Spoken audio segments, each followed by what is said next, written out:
We're up to mitzvah number 96. This is one of the many mitzvahs in a row that relate to the tabernacle and to the temple and to its accoutrements and vessels. This is a really fun one. Of course, we are following the mitzvahs in the order in which they appear in the Torah. And last mitzvah that we talked about was mitzvah number 95, which is the mitzvah to build the temple and the tabernacle and its vessels. And mitzvah number 96 is a specific law to not remove the carrying poles from the ark. Of course, there were many vessels in the Mishkan and the temple, of course. And the mitzvah to actually construct the vessels is included in mitzvah number 95. And there's a specific mitzvah here in the mitzvah number 96. And that mitzvah is that in the ark, which is housed in the Holy of Holies, there are poles, 2 poles on either side, and there is a prohibition against removing those poles. You cannot remove those poles from the ark. Now, the ark was made as a series of nested boxes. You have 3 boxes, one inside the other. The base one is gold, and then inside that there's wood, and inside that there is gold that actually conceals the wood, and therefore the wood is totally invisible. And the idea is that there may be some wood there, but there's gold inside and out. And then, of course, it is wreathed by a golden crown. This is one of the 3 crowns featured in the temple, and this represents the 3 crowns of leadership that we have amongst our nation. The ark, that represents the crown of Torah. Of course, the ark was the receptacle of the Torah, of the tablets, both the broken tablets and the ones that were not broken. It was also what housed the Torah Scroll, the actual Torah Scroll written by Moshe. And therefore, the ark represents Torah, and the crown that wreaths the ark represents the crown of Torah. The second crown is the crown found on the table which was not inside the Holy of Holies, but right outside the Holy of Holies in the sanctuary. The crown represents the crown of the table represents the crown of the monarchy, and that is symbolic of wealth and power and prestige and material abundance. And the third crown is the crown of the golden altar. So this is a little confusing because there are 2 altars. There's the outer altar, and then there's the inner altar, and the inner altar is sometimes called the gold altar. It's a much smaller altar, gold, small one, and that represents the crown of the priesthood. That's the crown around the golden altar. Now, the ark, of course, we know it's an iconic vessel. It is covered with the cover hewn from a single block of gold. On top, there are, of course, the 2 cherubs, these 2 figures that face each other, and they would swivel to represent the present state of the relationship between God and his people. So when God and the nation, they were on good terms, they would face each other, and God forbid, when they would be on bad terms, they would swivel away from each other. And it's almost like a mirror effect. If we turn away from God, God will turn away from us. So that's the cover on top of the ark. Inside the ark, as we mentioned, there are both the broken and the unbroken tablets. The first set of tablets that Moshe brought, he shattered at the foot of the mountain when he witnessed the revelry of the golden calf. And then several months later, he goes up to get a second set of tablets. He actually produces a second set of tablets, but God etches upon those second set of tablets the same content that was on the first set of tablets. And that too makes it down. This time it is preserved and not broken. Near or inside the ark is the Torah Scroll that Moshe wrote. There's 2 different opinions. Either it was inside the ark together with the tablets, or was right next to the ark. Some even say that there was like a little shelf upon which it was placed. And there are other things around there maintained for posterity. For example, the vial of manna. After the manna falls, God tells the nation to preserve a vial of manna to remind us that whenever that we really have the Almighty on our side, and should he desire, he could just parachute to us food and all our necessities from heaven. Aaron's staff that sprouted almonds when his priesthood was challenged, that too was there near the ark. And the ark, again, made of gold. On either side, there were rings. On either corner, on the 4 corners, there were 4 rings and 2 long poles of gold-plated wood, they were inserted, they were fastened into those 4 rings, and that was used for transport. And here is mitzvah number 96 regarding the poles of the ark, that they cannot be removed. The Talmud notes that they could slide up and down within those rings, but they can never be fully removed and extracted. They must be permanently maintained in the rings. The poles must always, the staves as they're called, must always be fastened to the ark. Now, the ark in general is important to note if we want to understand the representation and the symbolism of the ark. It is teaching us everything we need to know about what it means to be a Torah scholar. What are the expectations of someone who wants to be a receptacle of God's Torah? As we mentioned, it has a crown around it, and that represents the crown of Torah. And it shows the primacy of Torah. The Talmud tells us that Torah is more precious than pearls. Yikara hi mipninim, which the Talmud understands that the Torah is more precious than he who enters into the Holy of Holies. If you have a bastard, so this is someone, the lowest strata of society, someone who's a pariah, someone who is rejected from society, they're a bastard, they're illegitimate, but they're a Torah scholar.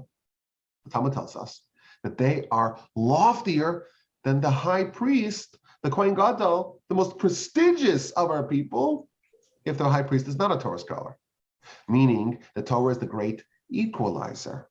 It's a total meritocracy.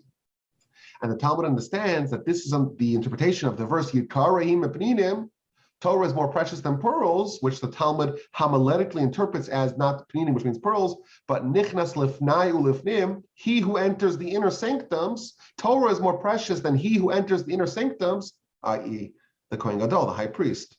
And therefore, if you are someone and your pedigree is really checkered, it's really scandalous. You're a bastard. You cannot intermarry with the Jewish people. But nevertheless, you have Torah. You are loftier than the high priest who enters the Holy of Holies. The commentaries explain Torah is represented by the ark. The ark is permanently housed in the Holy of Holies. The Kohen Gadol, he's allowed to go into the Holy of Holies once a year. Once a year with the requisite sacrifices and preparation and clothes, etc. He could go in temporarily. But what does he find once he enters there? He finds the ark. The ark was always there. And therefore, the Torah scholar who is embodied, who is represented by the ark, is higher than the high priest, because the high priest only enters occasionally, once a year, but the Torah scholar, as represented by the ark, is there permanently. And therefore, if we study the structure, the layout, the instructions relating to the ark, we do find a lot of lessons about how someone who is emblematic of the ark must comport themselves. So, for example, the Talmud tells us that a Torah scholar has to be gold inside and outside. If you want to be like the ark, you have to have gold inside and gold outside. What does that mean? It means that you have to actually practice what you preach. You have to internally be refined and elevated and golden, just as you are outside. Meaning, you cannot portray yourself in a way that really does not match, that's not commensurate with who you are internally. You have to be gold inside and gold outside. The ark, we're told in the literature, lifted those that lifted it. Meaning that there were poles used for transport, and the Levites would transport the ark. But the truth is, even though the ark, it's metal or gold's fairly heavy, you would imagine they would have to lug it, work really hard to schlep it. But no, the ark actually lifted those who lifted it. Meaning that if you were a Levite tasked with the transport of the ark, you may get your stretches in, warmed up, make sure that you're able to lift the ark. And you get there, and not only don't you need to work really hard to lift it, It actually lifts you. That was the magic of the ark. It lifts those that lift it, meaning everyone who comes into contact with the ark is elevated, is uplifted. Similarly, the Torah scholar has to lift all those who lift it. People come and they purport or they claim or they think that they're lifting up the ark, but when they come into contact with Torah, they find that the ark actually uplifts them. Moreover, there was another miracle that was featured in the ark, and that is that it does not take up any space. Meaning, if you were to measure just the dimensions of the Holy of Holies without the ark, and then you put the ark in, and then you measure from either end of the ark to the end, so you would imagine it would be the size of the, and if you put something in the room, it takes up space. But somehow, when you measure the room, the dimensions of the room from either end of the ark, it's the equivalent of the size of the entire room absent the ark, meaning it doesn't take up any space. And that's symbolic of humility, that someone who is like the Torah doesn't take up all the space, doesn't overshadow everyone else who's in the room with them, is able to allow everyone else in the room to flourish and uplifts everyone that they come in contact with, does not push them down, makes room for others to flourish and doesn't take up all the space. To be a vessel of Torah, to be a proper vessel of Torah, you have to be like the ark, you have to have humility. The Talmud tells us the Torah is like water. There are many things the Torah is compared to. One of them is water. The way the Talmud explains it is that if you put water on top of a mountain, it trickles down. It does not settle on the high points. Instead, it trickles down to the lowest point where it pools, where it collects. Similarly, Torah is like water. It does not settle in high places in people that have very high opinion of themselves and people that are very arrogant and aloof, very high. It goes to those who have humility.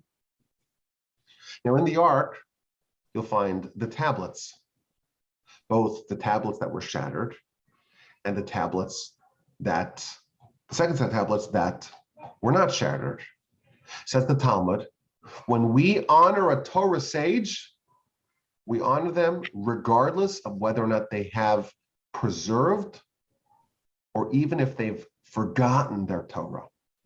Suppose you have a Torah scholar and, I don't know, God forbid, they get some sort of injury, they get dementia, they get Alzheimer's, and they're no longer in control of their faculties. So you would imagine, it's tragic, but after all, the Torah is gone. The Torah has departed from them. And therefore, you could say perhaps that they don't deserve the same honor that they had previously. Says the Talmud, no. Both the tablets and the shards of the first set of tablets were both together in the ark. A Torah scholar who has forgotten their Torah is like the shards of the broken set of tablets. When Moshe shattered those tablets at the foot of the mountain, the letters flew up to heaven. It became just like stones, bereft of Torah. But nevertheless, because they once housed the Torah within them, they are together with the second set of tablets in the ark. Moreover, perhaps we can suggest a true Torah scholar is someone who has had many failures along the way. This is a common motif in general, self-help. Oh, you get up, not down, get up, and all that. But it's featured in the Talmud. The Talmud says that the only way to be successful in your spiritual ascent is if you stumble along the way. Of course, there's the famous verse in scripture, Sheva Yipo Tzadik V'kam. The tzaddik falls down 7 times and they always get up. And our commentators tell us that this does not mean that even though they fell down, they still got up. It means that the only way to become a tzaddik is indeed via those failures. The Talmud also rules that a Torah sage cannot properly identify the true approach to a Torah concept and cannot properly render a halachic opinion unless they've made some mistakes along the way. And therefore, perhaps we can suggest this too is embodied by the broken shards. In order for someone to be a complete Torah scholar, to really mirror the ark, they have to have both those shards, those mistakes along the way, and those tablets when he finally got it right. Now, it's interesting that the ark and what it contains are found in like a series of concealments. You know, the temple itself was concealed, and into the temple there are inner sanctums where you walked progressively to places where you weren't allowed to go. You know, here the Israelite could go, here the Kohen could go, here only the Kohen Gadol, the high priest, can go, and each room is locked out. So they go through multiple layers to arrive at the ark. And you get to the ark, and you say, "Where is the Torah? Where is the Torah?" Oh, that's underneath the cover, and even the high priest doesn't open it. It's completely concealed. This also reveals to us another attribute of the ark and of the Torah scholar, and that is the paramount importance of modesty. You have to have a golden receptacle. You have to have golden character in which to place the Torah. And that's the idea of derech eretz kadem laTorah. You have to refine yourself before Torah, which is why, by the way, there is a tradition in the months between, or the weeks really, between Pesach, Passover, and Shavuos, where we received the Torah. There's a tradition to study the Pirkei Avos, the ethics of the fathers. Why? Because how do you prepare for Torah? First, you have to have the box, and the box is golden. First, you have to make yourself golden, refine your character, make yourself a receptacle worthy of handling, of housing Torah. But once you have the Torah, there's another cover. There is that concealment, and there is that modesty.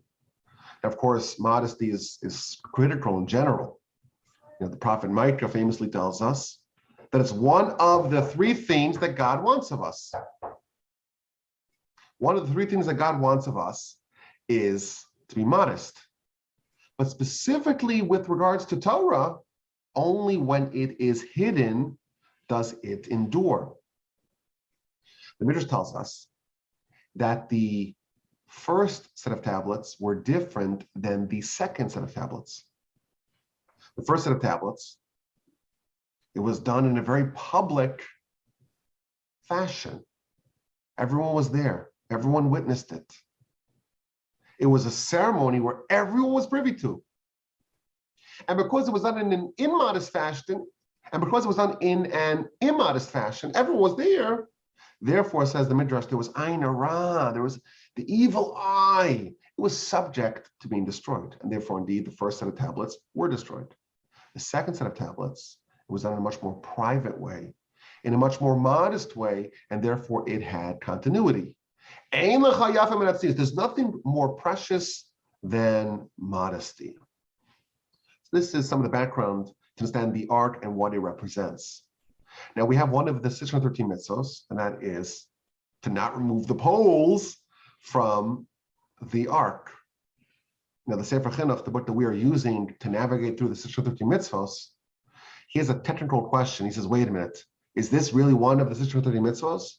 To be counted amongst the 613, it has to be something that is a permanent mitzvah. If it's something that's a temporary, one-off mitzvah, then it's not included in the 613. So this is something that you do it once, and that's it. It was done once, and it was never done again. You put it in, never took it out. Moreover, we don't have an ark right now. We don't know where it is. It's MIA. It's missing. It's been missing for 2,500 years.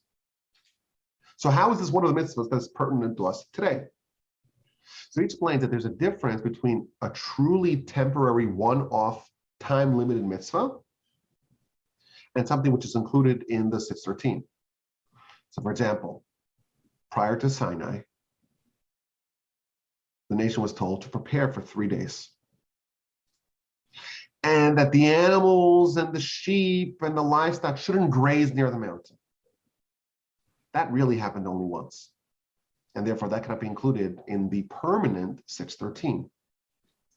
But when we have a mitzvah that really is still relevant today, but for some reason we cannot fulfill it because we're in exile, or for some other ancillary reason, but in the event that we had an ark, we would still not be allowed to remove the poles. Therefore, it is counted as an active mitzvah, and it is still one of the 613. Now, the Sefer Chinuch, he gives us some of the reasons behind this mitzvah. What's the reason behind this mitzvah? You know, if you were to think of like mitzvos, you had to list 100 of them, you probably wouldn't even think about this. It's one of those lines. The verse says, oh, you got to put the poles in, put the staves in, and never remove it. It's one of the 613 mitzvos. It's not one that we think about very often. What's the reason behind it? And again, as we always remind ourselves, this is not the actual reason. The reason why is because the Almighty, that's what the Almighty said.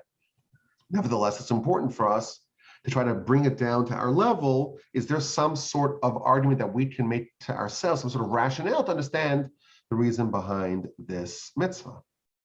So the first thing he says, something very, very obvious.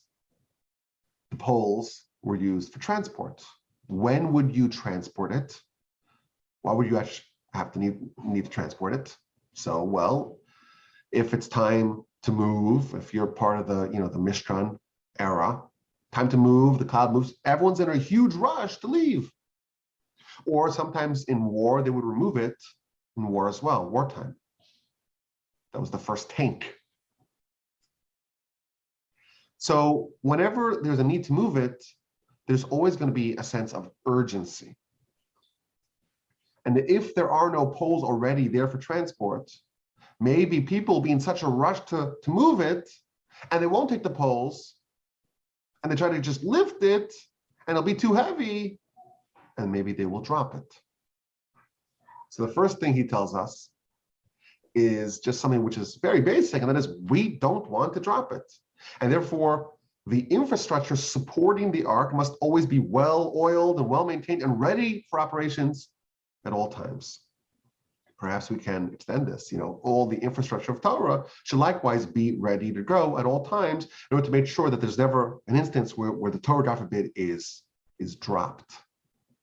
The second reason that he tells us, it's a little bit more mysterious. He says that all the vessels have a lot of symbolism. And of course, we shared some of those ideas about the ark, but all of the vessels have symbolism associated with it. And because we recognize that the ark is really special and unique, and it has, it's the holiest of all the vessels. It's the one that was commanded to be done first. It's the one that everyone needs to partake in. We don't want to lose the power of the ark and its symbolism even for a second. I want to add some more ideas that I saw in the literature about this question. There were two other vessels that also had staves, also had poles, namely the table and the inner golden altar. So we talked about the three vessels, the three golden vessels at least, that have crowns. They all also had poles for transportation. But somehow, with respect to the table and the altar, there is no mitzvah that they must never be removed. The poles must never be removed from the rings. How come it's different with respect to the ark? If we have three different vessels that all have poles, how come only one of them has this mitzvah prohibition against removing those poles? So the commentators say, this is found in a lot of different places, the Meshech Chochmah amongst others. They say that the ark itself represents Torah. The poles, that represents the supporting infrastructure of Torah. And the way the Meshech Chochmah says it represents the people who are willing to contribute as outsiders almost. They want to have a say. They want to contribute. They want to be involved in some way in the Torah enterprise. And they want to support it. They want to place it on their shoulders. And therefore, it's important for us to realize that we should not think of the poles as being separate from the Torah.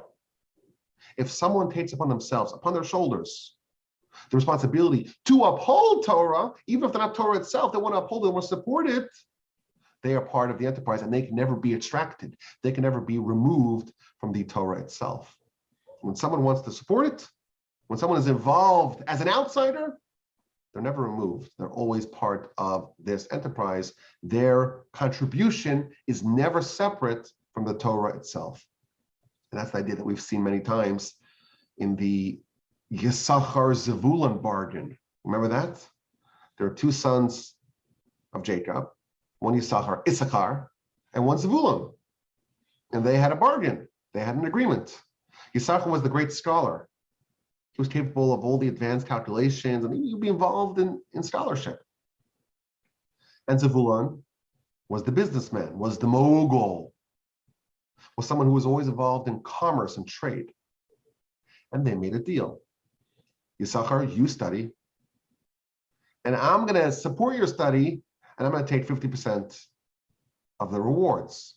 And Zevulun, you go do business, and I'm going to dedicate my study towards the success of your business, and I'm going to take half of those spoils. And that's a way of, comparative advantage. Let every person do what they need to do, and the total benefit of that is that everyone is uplifted. Yisachar, the Torah scholar, has the material backing of Zevulun, and Zevulun, who is involved in commerce and trade and all these earthly things, but they have the support of the Torah study of Yisachar, and they split the rewards of both endeavors equally. And that's the idea. If Yisachar is the ark, Zevulun is the poles, and they're always welded together. They're always fastened to each other. This is just a complete team, and you can never remove the poles of Zevulun from the ark of Yisachar. Rav Hirsch has a beautiful idea, just to round this out. He says that the poles found on the sides of the ark, they symbolize the idea that Torah is always portable. No matter where you are, no matter what situation you're in, no matter what land and faraway land the exile may have brought you to, you have to realize that there's an element of portability with the Torah. And you can never forget that. Don't think that the Torah, from Zion emanates the law. The law comes from Zion. If you're in Zion, great. If you're out of Zion, you're someplace in Germany, someplace in the Far East, you're in even places as far as Texas, you're far away from Torah. What business do you have involving yourself in Torah? Find the industry of your location. No, we can never forget that the Torah is transportable. It is with us wherever we may be. I thought to conclude this discussion by talking about the location of the ark today. So of course, Bezalel, under the auspices of Moshe, they construct the ark, and it plays a very important role in the story of the Jewish people until it really disappears. It's in the Mishkan, it's taken out periodically, but it's in the Mishkan. Eventually it is moved in a very dramatic way, we should say, to the actual temple, and it's there for 400 years. And then it just disappears. In the second temple, we didn't have the ark. In the Holy of Holies, the Mishnah tells us, there was a stone. It's the Evan Shasiyah, the foundation stone. And it was a few fingers elevated above the ground. And the high priest of Yom Kippur, because there was no ark, would do the services of Yom Kippur upon that stone. And that stone, we're told, is the foundation stone, the first stone they might have used to create the world. Whereas the ark, it is gone to places unknown. Now, there is a theory, or it's a widely accepted theory, that the rock underneath the dome of the rock is none other than the same rock featured in our literature that is the foundation stone upon which the services were done in the Second Temple. And the problem is that our Mishnah says there was only a few fingers elevated above the ground. Today, if you go to the Dome of the Rock, of course, it's not allowed for Jews are not allowed to go there because that's the actual location of the temple. Unless you're ritually pure, you can't walk in there. But if you look at pictures of the Dome of the Rock, it's much taller than a few fingers above the ground. So how is it possible? If this is the same stone, why is there such a big discrepancy in the height of this stone? So one of the answers is, well, when Hadrian, when he plowed the mountains, mentioned last time that the second temple is compared to a field because a field was plowed. And Hadrian, after the temple was destroyed, he plowed the Temple Mount to lower the size of the mountain in order to kind of stick it to the Jews.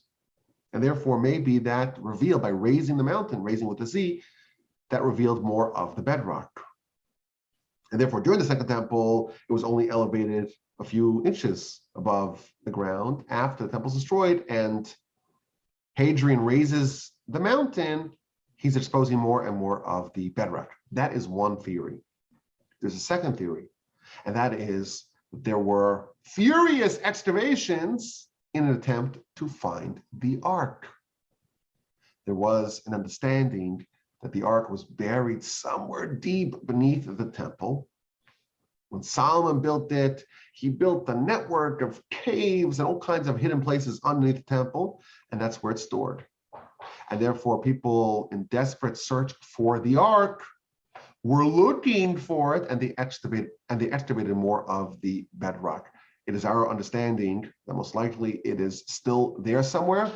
And I would imagine if and when, please God, we find the Ark, those staves, those poles will still be in them intact as they have been in fulfillment of this mitzvah, mitzvah number 96, to not remove the poles from the Ark. Of course, my email address is rabbiwolbe@gmail.com.